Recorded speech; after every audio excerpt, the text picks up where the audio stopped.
le processus électoral. Sans avoir la prétention de m'ériger en donneur de leçons, j'aimerais rappeler que le succès d'une consultation électorale dépend non seulement du rôle de la CENI, mais de l'implication effective de toutes les parties prenantes. La CENI a, quant à elle, joué son rôle en mettant tout en œuvre pour faire de ces élections une compétition et un libre choix entre formations politiques et non pas un affrontement entre individus. Il apparaît donc essentiel de dédramatiser les élections en République démocratique du Congo, qui passent aussi par le respect des délais constitutionnels. Tirant les leçons des cycles précédents, la CENI a voulu des élections inclusives pour les candidats et surtout pour les électeurs. Elle déplore toutefois l'impossibilité pour nos chers compatriotes de Massissi, Rutshuru et Kwamut de participer à ce scrutin. Nous leur promettons que nous sommes déjà prêts à les enrôler et à organiser le scrutin dans leurs entités et n'attendons plus que la restauration de la paix pour nous y déployer. Mesdames et messieurs, chers compatriotes, les élections du 20 décembre ont été de tous les records. Organisation des 4 scrutins simultanés, 44 millions d'électeurs enrôlés en 4 mois, 101 000 candidats à tous les niveaux qui ont battu campagne dans un climat apaisé.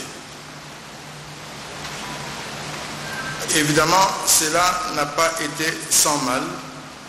Nous avons été tenaces.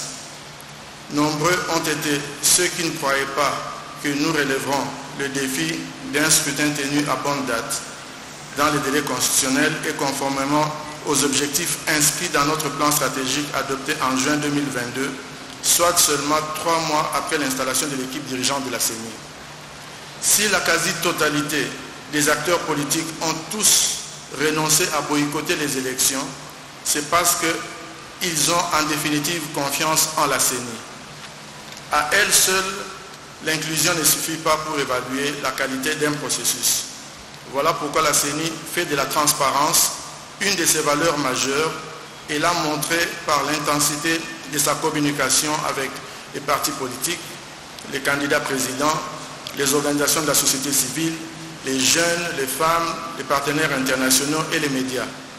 La phase de dépouillement du vote s'est déroulée dans la continuité depuis l'affichage des procès-verbaux des résultats dans chaque bureau de vote, en présence des témoins, des observateurs nationaux et internationaux et des médias, jusqu'à leur récapitulation territoire par territoire et publication électronique au centre Bossolo tout au long de ces 8 journées ensemble. Et conformément à la loi électorale, les résultats provisoires seront également publiés sur le site web de la CENI dans les heures qui viennent. Notre centre Bossolo, en français Vérité, a été une grande première en RDC et en Afrique centrale. Ce centre des opérations des résultats a pour unique rôle d'assurer la vérité des urnes. Par ailleurs, certains candidats ont fait montre d'un incivisme scandaleux en recourant à des actes de vandalisme, d'intimidation, de corruption et de violence à l'endroit de certains de nos agents électoraux en vue de bourrer les urnes et de gagner. C'est donc ici l'occasion de féliciter la population congolaise pour sa vigilance qui a permis de contenir ces vélés. Pour sa part, la CENI s'est posé la question de savoir à qui profitait le crime. Et il apparaît que des candidats à la députation nationale ou provinciale soient principalement les auteurs et bénéficiaires de ces crimes. Les dispositifs électroniques de vote ont dévoilé les actes posés par ces candidats fraudeurs. Ainsi, nos experts ont pu déceler des anomalies qui vont faciliter le travail de la commission instituée par l'Assemblée plénière de la CENI. Et celle-ci va prendre des sanctions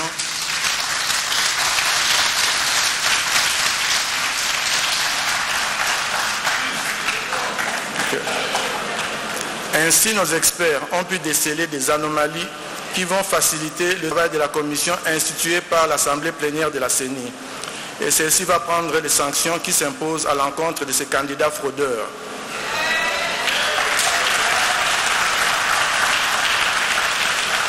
Mesdames et messieurs, chers compatriotes, la CENI, sans fausse modestie, a pu parvenir à organiser des élections apaisées et dans la sérénité.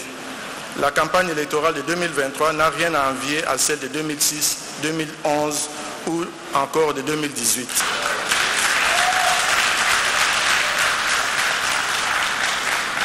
L'Internet n'a pas été coupé.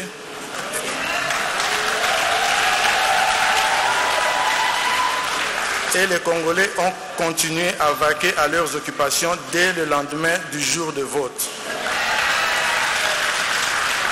Qu'une activité n'a été perturbée, ce qui peut être considéré comme un thermomètre pour mesurer le caractère paisible de ce processus.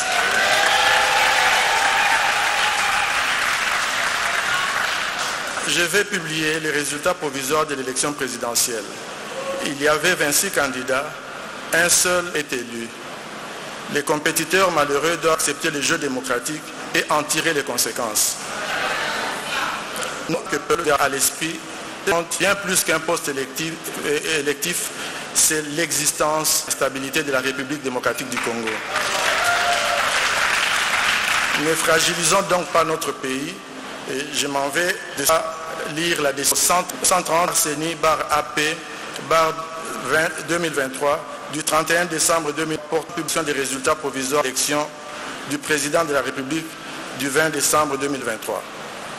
L'Assemblée plénière, vue telle que modifiée à ce jour, la Constitution de la République démocratique du Congo du 18 février 2006, spécialement en ses articles 70, 71, 72, 73 et 211, vu la loi organique numéro 10/013 du 28 juillet 2010 portant organisation et fonctionnement de la Commission électorale nationale indépendante telle que modifiée et complétée par la loi numéro 13/012 du 19 avril 2013 et la loi organique numéro 21/012 du 3 juillet 2021, spécialement en ses articles 9.1, 2 et 5 et 23 noni alinéa 2. Vu la loi numéro 06/006 du 9 mars 2006 portant organisation des élections présidentielles, législatives, provinciales, municipales et locales, telle que modifiée par la loi numéro 11/003 du 25 juin 2011, la loi numéro 15/001 du 12 février 2015, la loi numéro 17/013 du 24 décembre 2017 et la loi numéro 22/029 du 29 juin 2022, spécialement en ses articles 11 à 22 ter, 67 bis, 100, 101, 102, 103, 104, 105, 106, 100 et 114. Vu la loi numéro 23/025 du 15 juin portant répartition des sièges par circonscription électorale pour les élections législatives provinciales, municipales et locales, vu les résolutions de l'Assemblée nationale numéro 003/CAB/AN/P/2021 du 16 octobre 2021 et numéro 004/CAB/AN/CM/2021 du 23 décembre 2021 portant entérinement de la désignation des membres de la Commission électorale nationale indépendante, vu les ordonnances numéro 21/084 du 22 octobre 2021 et numéro 21/102 du 24 décembre portant investiture des membres de la Commission électorale nationale indépendante, vu l'arrêt numéro R const 1756 du 28 avril 2022 par lequel la Cour constitutionnelle a confirmé que les décisions juridictionnelles rendues en matière de contentieux des candidatures ne sont susceptibles d'aucun recours, vu le règlement intérieur de la Commission électorale nationale indépendante tel que déclaré conforme à la Constitution par la Cour constitutionnelle à son arrêt numéro R const 1722/TSR du 1er mars 2022, vu la décision numéro 044/CENI/AP/2022 du 26 novembre 2022 portant publication du calendrier du processus électoral 2022-2027 relatif aux élections présidentielles, législatives, provinciales, urbaines, municipales et locales, vu la décision numéro 103, CENI, AP, 2023, du 1er septembre 2023, portant convocation de l'électorat et ouverture du bureau de réception et de traitement des candidatures pour l'élection du président de la République, vu la décision numéro 111, CENI, AP, 2023, du 5 octobre 2023, portant publication de la liste provisoire des électeurs, vu la décision numéro 116, CENI, AP, 2023, du 19 octobre 2023, portant publication de la liste provisoire des candidatures recevables et irrecevables à l'élection du président de la République, vu la décision numéro 119, CENI, AP, 2023, du 3 novembre 2020, portant publication de la liste définitive des candidatures à l'élection du président de la République, considérant que la Commission électorale nationale indépendante est chargée d'assurer l'organisation et la régularité des processus électoraux et référendaires, conformément aux articles 211 de la Constitution du 18 février 2006 et 3 de sa loi organique numéro 10/013 du 28 juillet 2010 portant organisation et fonctionnement de la Commission électorale nationale indépendante telle que modifiée et complétée par la loi numéro 13/012 du 19 avril 2013 et la loi organique numéro 21/012 du 3 juillet 2021, considérant que bon nombre des bureaux de vote et de dépouillement ont été régulièrement ouverts et fonctionnels le 20 décembre 2023 et qu'à la clôture de ces derniers, une importante affluence des électeurs s'est constatée dans la file d'attente, considérant que devant cette affluence, certains bureaux de vote et de dépouillement n'ont pas épuisé les opérations de vote et de dépouillement à l'issue du temps de vote imparti prévu par l'article 52 de la loi électorale, considérant la nécessité de garantir l'égalité des droits des citoyens ainsi que la transparence, la crédibilité, l'intégrité et l'inclusivité du processus électoral en cours, la CENI a, par ses décisions numéro 128, CENI, AP, du 20 décembre 2023 et numéro 129, CENI, AP, 2023, du 21 décembre 2023, ordonné la poursuite des scrutins combinés du 20 décembre dans les centres de vraie cité. Considérant que l'article 67 bis de la dite obligation à la CENI de prendre toutes les dispositions utiles pour transmettre de manière rapide et sécurisée les résultats électoraux à partir du lieu le plus proche possible des centres de vote afin de garantir la vérité des urnes. Que de ce fait, la CENI, à partir de 24 809 centres de vote, recueillit et traité les résultats issus de 64 196 bureaux de vote et de dépouillement sur les 75 478 prévus. Considérant que ces résultats recueillis auprès des 10 bureaux de vote et dont copie des procès-verbaux seront numérisés, codifiés et publiés sur le site internet de la CENI, donne plus de garanties de transparence et d'intégrité des scrutins combinés du 20 décembre 2023, présidentiel, législative, nationale, provinciale, ainsi que celui des conseillers communaux. Considérant que pour les mêmes raisons de transparence, les 10 procès-verbaux seront transmis à la Cour constitutionnelle lors du traitement des contentieux des résultats, qu'au regard de ces résultats des lecteurs attendus, il faut noter ici que nous avons soustrait de la liste du fichier électoral, nous avons soustrait les mineurs à l'horizon 2024. Donc je réponds qu'au regard de ces résultats, sur 41 738 628 d'électeurs attendus, 18 45 308 ont pris part au vote, soit un taux de participation de 43,23%. Que sur les 26 dossiers de candidature à l'élection présidente de la République, tous les candidats retenus ont concouru au suffrage.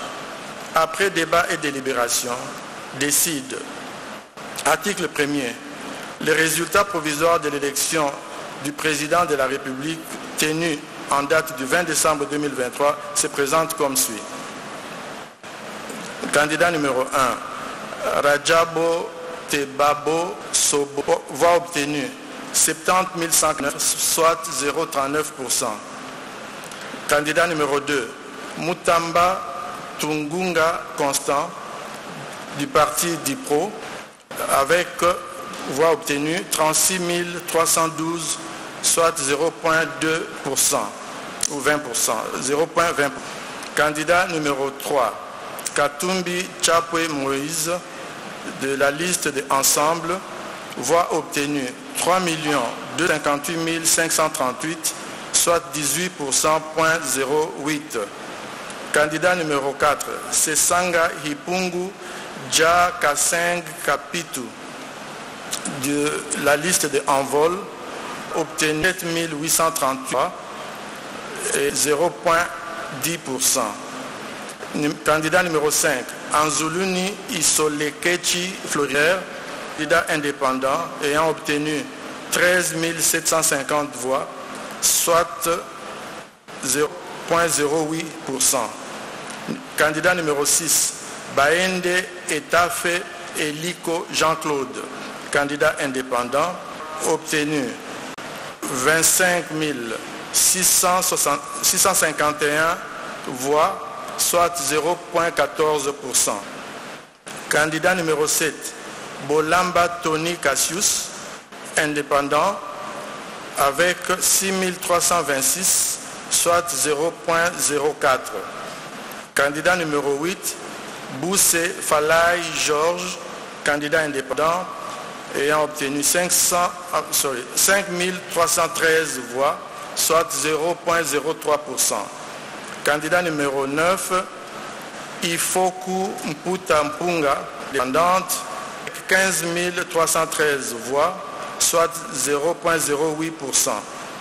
Candidat numéro 10, Kazadi Kandarex, candidat indépendant, avec 5 772 voix, soit 0,03%.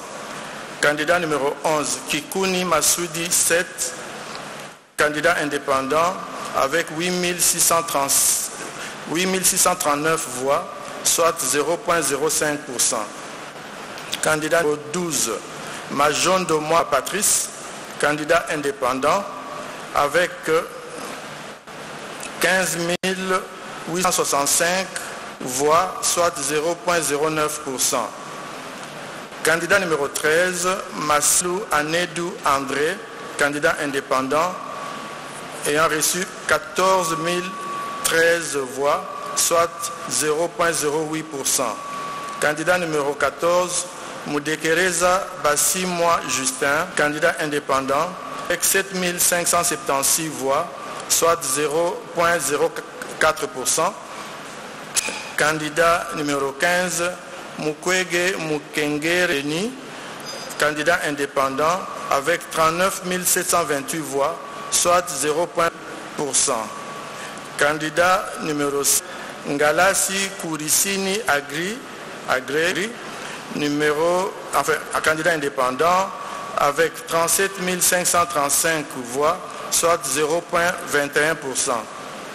Candidat numéro 17, Ngoi Ilunga Wasenga Théodore, candidat indépendant, 4 139 voix, soit 0,02%. Candidat numéro 18, Nkema Lilo Bokonzi Loli, candidat indépendant, avec 17 061 voix, soit 0,09%. Candidat numéro 19, Chani Mwadianvita Noël, candidat indépendant, avec 9 319 voix, soit 0,05%. Candidat numéro 20, Tshisekedi Chilombo Félix Antoine, candidat indépendant, avec 13 215 366 voix.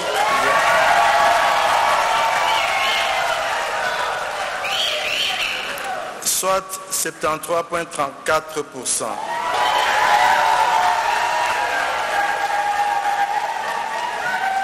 Candidat numéro 21, Fayulu Madidi Martin, de Lamouk Yulu, 960 478, soit 5,33%. Candidat numéro 22, Matata Pognon Apon de LGD avec 14 233 voix, soit 0,08%. Candidat numéro 23, Diongo Chamba Franck du MLP, 6 800 voix, soit 0,04%. Candidat numéro 24, Muzito Fumuchi Adolphe du Nouvel Élan avec 201 006 voix, soit 1,12%. Candidat numéro 25, Bilé Batali Joël, candidate indépendante, avec 6 950 voix, soit 0,04%. Et enfin, candidat numéro 26, Ngila Enoch, indépendant, 5 182 voix, 0,03%. Est élu à titre provisoire le candidat numéro 20, M. Félix Antoine Tshisekedi Tshilombo,